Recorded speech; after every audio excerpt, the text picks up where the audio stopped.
For many people, confrontation is something to be avoided like the plague.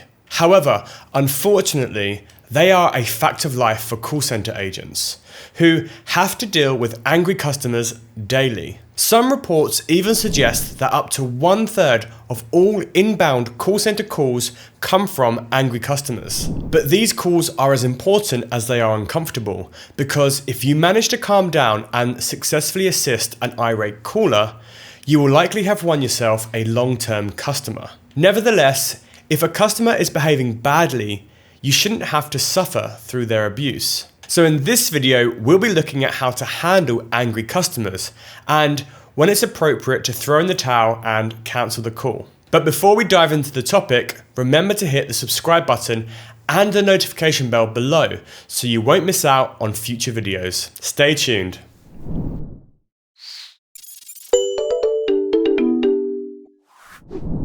First, you'll need to be able to distinguish between different types of irate callers. If they're angry but not verbally abusive, there's a good chance you'll be able to reason with them and find a solution to their problem. However, if they become aggressive towards you and you can't de-escalate the situation, you might have to end the call. Here's a step-by-step guide on what you should do if you encounter an angry customer.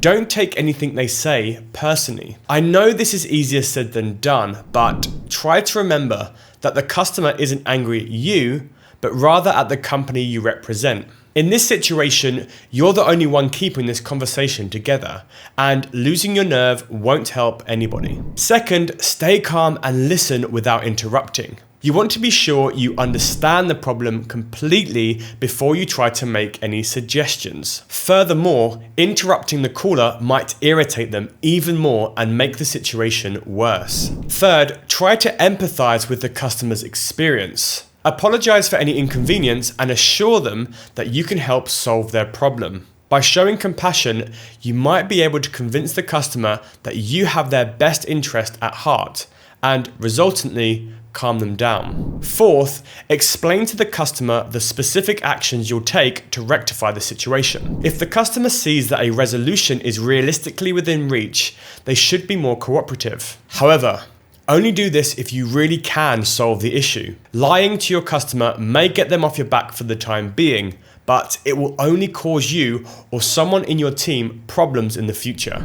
Fifth, calm the customer down by asking questions. Forcing the customer to take a step back and really think for a moment is a great way to take the wind out of their sails and stop their angry tirade. Sixth, react politely. In this situation, you're the voice of reason, so act accordingly. No matter how angry a customer gets, you should try and remain professional at all times. Furthermore, this can prevent the caller from verbally attacking you. Finally, repeat the process until the customer calms down and you solve the issue, or you're forced to end the call. But what do you do if the customer's issue can't be solved? You may sometimes encounter situations which have no possible solution and no viable alternatives. How do you say no to a customer as an agent? First, it's important to emphasize that you'd love to help them, but simply can't. Next, explain why it isn't possible and justify your answer as much as possible. Then, repeat the process until the customer calms down, or you're again forced to end the call. If you're having trouble calming a customer down, try these easy tricks. If you know it, call the customer by their first name. This is sure to get their attention, will help with bringing your empathy across, and might just be jarring enough to shock the caller out of their angry monologue. Use the sandwich method of delivering bad news. In other words, for every problem you find, try to offer them something positive to even things out. This helps people calm down and overcome the disappointment they may feel if you only talk about the negatives. But what if a customer refuses to calm down and starts attacking you? As I mentioned earlier, you can spot a verbally abusive caller by their yelling, repeating themselves, and making offensive remarks. However, it's important to note that a small curse or a bad word said out of frustration and not directed at you is not necessarily verbal abuse. Here's what you should do in case an angry customer does decide to target you. First, assure the customer you know what you're doing and that you're trying to help. Second, explain that their current behavior won't help and is only making it harder to solve their problem. Third, offer to discuss the problem rationally or suggest that they call back at a later time, once they've had a chance to calm down. The same process applies even to situations where the customer doesn't curse explicitly but calls you names or just keeps yelling in general. But if nothing works and the customer refuses to calm down, don't worry, you still have one more trick up your sleeve.